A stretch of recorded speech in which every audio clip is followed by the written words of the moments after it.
terkait keberatan kami soal dakwaan jaksa penuntut umum, yang dimana dalam tuntutan jaksa soal pasal 374 KUHP mengenai penggelapan dalam jabatan, di mana terdakwa kami diduga melakukan tindakan tersebut dengan nominal yang menurut saya berubah-ubah. Karena dalam laporan polisi awal di tahun 2019 itu angkanya 329 juta. Sedangkan ketika dalam tahun ke tahun ini kan masih belum ditemukan unsurnya tipis karena terkait pekerjaan. Di situ saya melihat sebenarnya tidak ada unsur pidananya, karena ini kan selisih ini biasanya wajar karena ini tidak langsung dapat uang itu kan dari sales marketing. Jadi kadang-kadang marketing itu tidak langsung menyetorkan. Jadi selisih itu kadang-kadang dari hari ke hari kan berbeda. Ketika dilaporkan bulan ke bulan itu menjadi ya mungkin dari situlah ada kesalahpahaman. Markup ya. Iya. Ada kalau di markup sih enggak. Jadi situ mungkin auditnya itu ada yang bermasalah. Iya. Tadi disebutkan oleh ini di negara tapi kan ya. 105 ya, 105. Sebetulnya kerugiannya perusahaan itu berapa? Jadi awal laporan polisi tahun 2019 itu dalam bentuk LP ya? Iya, bentuk LP 379. Ya. Namun ketika naik ke dalam penyidikan itu menjadi 105 juta sekian. Padahal sebelum itu naik dalam penyidikan, terdakwa itu bersama-sama dengan pihak PT Sinar Makmur Sejati itu sejak awal terdakwa didampingi kuasa hukum enggak? Sebelum kita tangani itu sudah ditangani oleh kuasa hukum sebelumnya. Ya. Nah, kuasa hukum sebelumnya hanya menyarankan pihak terdakwa untuk menandatangani ya ini yang kita menjadi poin. Tidak suruh baca Pak ya? Apa? Tidak suruh baca dulu? Iya, langsung untuk menyelesaikan, segera diselesaikan aja, nanti dalam waktu 2 minggu bisa membayar. Nah ini kan tanpa diberi pemahaman langsung terdakwa ini, klien kami ini merasa akhirnya keberatan, akhirnya nggak bisa. Ya ini akhirnya timbul sebenarnya manifestasi teman-teman. Makanya ini ada unsur perbuatan melawan hukum atau perdata lah dalam hal manifestasi. Pelakunya sendiri apa terdakwa sendiri apa temannya? Nah ini juga kami akan mencari fakta-fakta yang akan kita gali di dalam persidangan, karena yang kita gali adalah terkait manajemen operasional. Nah saksi yang nanti mungkin akan dihadirkan dalam persidangan ini juga akan kita kejar, karena manajemen operasional ini atasan dari terdakwa. Nah terdakwa ini menyetorkan pun membawa tas itu disetorkan dulu ke manajemen operasional. Nah manajemen operasional ini dalam penguasaan itu langsung mengajak mendampingi dari terdakwa ini untuk menyetorkan upah. Jadi kan nggak mungkin kalau menurut kami kalau sudah setorkan kan ada bukti setoran. Nah di situ yang kita tanyakan adalah bagaimana lokasi unsur perbuatan delik pidananya 374 penggelapan jabatan itu dan juga unsur-unsur yang lain. Kalau kaitannya dengan yang diberikan dalam surat dakwaan jaksa penuntut umum menurut kuasa hukum seperti apa? Nah, di sini yang kita tanyakan adalah yaitu tadi sama-sama simpang siur yang diuraikan dalam surat dakwaan jaksa. Jadi dari angka yang 105, 400 berapa itu, tapi yang jadi kerugian di pasal 374 KUHP yang di dakwaan itu 105 224. Meskipun beda selisihnya 200, tapi kan di sini ada karena untuk iya betul. Kan kita cari kan dalam pidana ini kan penggunaan materi. Nah maka kita kejar di situ. Bagaimana angka 105 yang dimana awalnya 379 menjadi 105 dan itu kok bisa naik, kenapa itu Pak? Kok bisa naik? Awalnya 379 itu belum enggak. Jadi gini, audit itu dari ini versinya PT Sinar Makmur Sejati itu 379 untuk laporan. Jedahnya dari naik itu ada hitungan bulan tahun? Jadi bertahun-tahun. Jadi laporan 2019 sampai ke 2023 itu ini terdakwa belum ditetapkan tersangka. Nah bulan Januari terdakwa ini ditetapkan tersangka. Nah akhirnya di situ mantan kuasa hukum terdakwa ini sudah untuk diselesaikan melalui penyataan gitu ya. Artinya untuk perdamaian ada kan? Betul, ada perdamaian di sini. Tapi sudah dibayarkan kalau itu? Karena ya ini tadi terdakwa berusaha mencari uang kan juga bekerja, karena itu sudah dikeluarkan. Jadi bekerja di perusahaan lain, ketika sudah mencari uang, ini masih mencari uang, ya kan, untuk bayar, ini sudah naik ke sindikat dan sudah dilimpahkan. Iya, mungkin yang ditambahkan Bu, iya, dari pernyataan jenengan dalam keterangan di persidangan tadi. Saya tambahkan, menurut terdakwa yang belum ditemukan uangnya adalah sejumlah 65 juta sekian ya. Betul. Jadi di situ yang jadi simpang siur, karena di surat dakwaan sendiri kata-katanya juga 105 juta kerugian perusahaan 105 juta sekian, dan yang belum ditemukan 65 juta. Berarti kalau dijumlah sekitar 170 juta yang hilang. Yang hilang kalau sesuai dari surat dakwaan gitu. Tapi menurut terdakwa sendiri yang belum ketemu setelah hasil audit bertahun-tahun seperti itu adalah 65 juta sekian. Muaranya kemana ya? Muaranya kemana namanya? 65 juta ini masih mau dicari oleh terdakwa. Bukan tapi dituduhkan pada terdakwa? Iya. Jadi yang dituduhkan terdakwa awalnya 300 sekian sampai 105 sekian. Nah, terdakwa sendiri menyewa audit dari luar. Bukan. Jadi gini, saya luruskan. Ya. Audit itu ditemukan kan bersama-sama dari PT Secara Internal. Ya. Itu ditemukan 65 juta. Ya.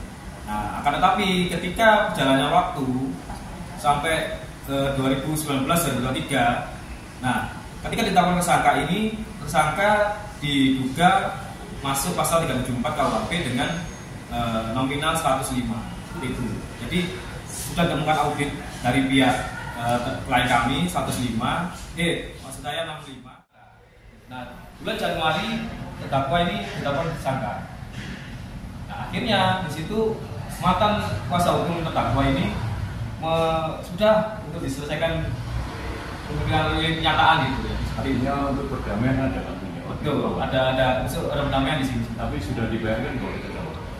Karena ya ini tadi terdakwa berusaha mencari uang kan juga bekerja, karena itu sudah riset sudah dikeluarkan. Jadi bekerja di perusahaan lain, ketika sudah mencari uang, ini masih mencari uang, ya kan, untuk bayar, ini sudah naik ke sindikat dan sudah dilimpahkan. Iya, mungkin yang ditambahkan Bu, iya, dari pernyataan jenengan dalam keterangan di persidangan tadi. Saya tambahkan, menurut terdakwa yang belum ditemukan uangnya adalah sejumlah 65 juta sekian ya. Betul. Jadi di situ yang jadi simpang siur, karena di surat dakwaan sendiri kata-katanya juga 105 juta kerugian perusahaan 105 juta sekian, dan yang belum ditemukan 65 juta. Berarti kalau dijumlah sekitar 170 juta yang hilang. Yang hilang kalau sesuai dari surat dakwaan gitu. Tapi menurut terdakwa sendiri yang belum ketemu setelah hasil audit bertahun-tahun seperti itu adalah 65 juta sekian. Muaranya kemana ya? Muaranya kemana namanya? 65 juta ini masih mau dicari oleh terdakwa. Bukan tapi dituduhkan pada terdakwa. Iya. Jadi yang dituduhkan terdakwa awalnya 300 sekian sampai 105 sekian. Nah, terdakwa sendiri menyewa audit dari luar. Bukan. Jadi gini, saya luruskan. Ya. Audit itu ditemukan kan bersama-sama dari PT Secara Internal. Ya. Itu ditemukan 65 juta. Ya. Nah, akan tetapi ketika berjalannya waktu sampai 2019 dan 2023, nah, ketika ditetapkan tersangka ini, tersangka diduga masuk pasal 374 KUHP dengan nominal 105 itu. Jadi sudah ditemukan audit dari pihak klien kami 105, maksud saya 65. Namun ketika 2024 jadi 105. Saya tambahkan.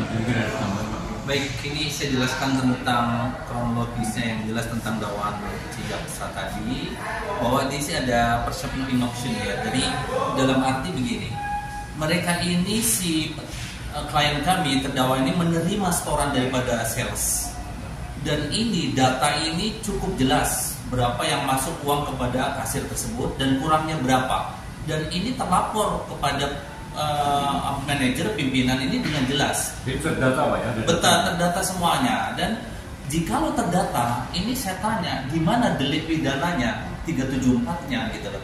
Sedangkan sales ini sama-sama sebagai karyawannya di PT tersebut, yang mana dia karena dikejar target harus menyetorkan dengan sejumlah sekian, dengan kekurangan sekian, maka akan terdata berapa kekurangannya setoran bulan ini dan diakumulasi ke bulan depan. terus akumulasi bulan depan ini sampai berlanjut ini pasti kan ada data yang kurang harus disetorkan kepada pihak manajer, dan pihak manajer mengetahui. Dan kenapa ini dinyatakan sebagai suatu penggelapan dalam satu jabatan?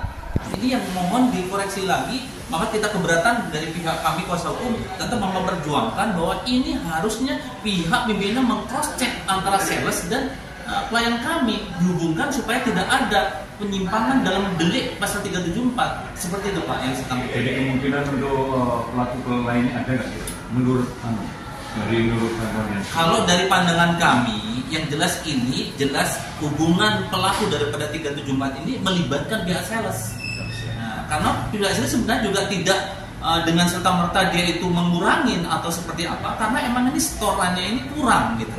Jadi harusnya targetnya umpamanya setorannya 10 juta, dia setor hanya 8 juta, ada kurang minus 2 juta, mungkin diakumulasi ke dalam bulan depan. Dan ini terjadi simpang siur nanti seperti ini. Ya, betul Bapak, inilah yang menjadi kita perjuangkan. Kok bisa ini setoran yang mohon maaf diketahui pihak pimpinan, tapi kenapa pihak pimpinan tidak memanggil pihak si sales tersebut untuk dijadikan mediasi di mana letak kekurangan tersebut? Kalau dilihat dari kerugiannya kan mungkin banyak Pak. Betul. Ya. Betul.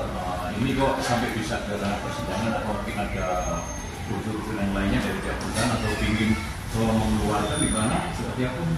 Baik, ini menyikapi ini kita ini adalah kuasa hukum atau pihak sambungan dari sebelumnya, karena kita menilai pihak yang pertama itu dia kurang bisa mengetahui bagaimana tanggung jawab dia untuk mengatur mendampingi klien tersebut, sampai di mana dia sampai ada kekurangan uang segitu banyak kok tidak bisa terdeteksi, dan baru bisa dipanggil analis untuk mengetahui berapa nominal kerugian perusahaan, tapi bukannya dianalis berapa uang perusahaan ini yang tidak dilaporkan. Nah, ini kan beda antara kerugian sama yang tidak dilaporkan.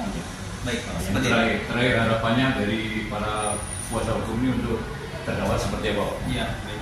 Ya, tadi kita sambungkan dari rekan saya kan, betul. Memang kita mendapatkan asas presumption of innocence. Jadi asas bersalah. Nah, itu kan memang jika nanti dalam fakta-fakta persidangan itu nyata audit baik audit eksternal maupun internal awal dari pihak perusahaan itu nanti bila mana itu tak sama, saya serahkan semuanya kepada majelis hakim dalam hal ini. Jadi kami dalam arti sebagai penasihat hukum ingin nanti ditemukanlah keadilan bagi klien kami. Meskipun saya tidak bisa memberikan ini nanti memprediksi seperti apa keputusan itu, saya serahkan kepada majelis hakim. Tadi Pak saya tanya, tadi mungkin ada bukti Pak. Bukti itu bentuk fisik apa seperti apa yang simpan itu? Waktu saya melakukan mediasi sama pihak terdakwa klien kami, itu ada bukti buku khusus yang dicatatkan pribadi dia, tetapi betul, tapi ternyata itu sudah dihilangkan. Pada saat itu tidak ada lagi buku itu di PT tersebut atau kantor tersebut, seperti itu. Terima kasih Pak. Baik, sama-sama.